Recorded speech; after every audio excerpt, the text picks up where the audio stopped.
गरुड़ मंदिर की ऊपरी मंजिल पर खामोशी थी। वीर मौर्य पिता विवान मौर्य के समक्ष खड़ा था, मौन, गंभीर और आत्मविश्वास से भरा हुआ।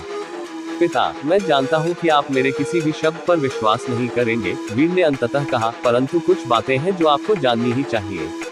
अभी आप इस मंदिर से बाहर निकलेंगे और तभी राजा सोम की ओर से एक विशेष दूत आकर आपको समक्ष बुलाएगा। उसके तुरंत बाद सैन्य नियुक्ति परिषद से सीमांत पर तैनाती का आदेश भी आएगा। विवान की भौहें तन गई, क्या बकवास है ये? यदि यह सब न हो तो मैं दंड को स्वीकार कर लूंगा, पर यदि मैं सही निकलूं, तो कृपया केवल इतना कह दे कि केतु शौर्य ने आपको अपने पक्ष में मिलाने का प्रयास किया था, पर आपने अस्वीकार कर दिया। विवान चुप रहा। उसकी आंखों में आक्रोश था, पर उस आक्रोश के नीचे कहीं एक झलक कौंधी, शंका की नहीं, बल्कि संभावना की।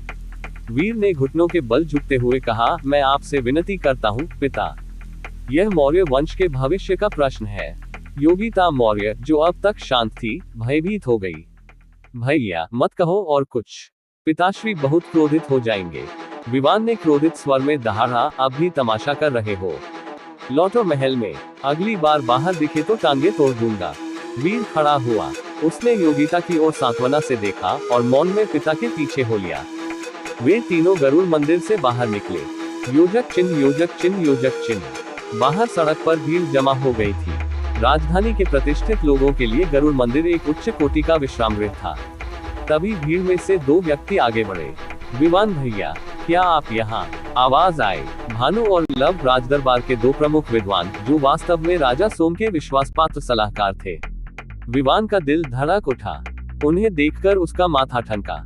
आप दोनों यहाँ? आज भानु जी ने विशेष निमंत्रण दिया तो मना कैसे करते? लव मुस्कुराया। वीर चुपचाप पिता के पीछे खड़ा था, पर भीतर ही भीतर जानता था कि योजना अब पूरी होने को है। भानु, वास्तव में केतु शौर्य और राजा कीर्तिवर्धन का गुप्त समर्थक ने जानबूझकर लव को यहाँ बुलाया था, ताकि विवान और केतु की गुप्त बैठक की साक्षी ली जा सके। पर अब योजना उल्टी पड़ गई थी। अब यदि भानु यहाँ है तो राजा सोम का पुराना सेवक भी अब पहुँचने ही वाला होगा। वीर सोचने लगा। तभी राजपथ पर एक राजकीय रथ के पहिए गूंजे। उस पर बने नाग चिन्ह ने स्पष्ट कर दिया, ये राजा सोम का रथ है। रथ का पर्दा हटा और एक वृद्ध गंभीर चेहरा प्रकट हुआ। यह आचार्य सौमित्र था, राजा सोम का प्रमुख सेवक और उसके बाल्यकाल का अभिभावक। राजा सोम आपको अभी बुला रहे हैं, महासेनापति विवान मौर्य। कृपया मेरे साथ चले। पूरा वातावरण शांत हो गया। विवान ने आश्चर्य से वीर की ओर देखा।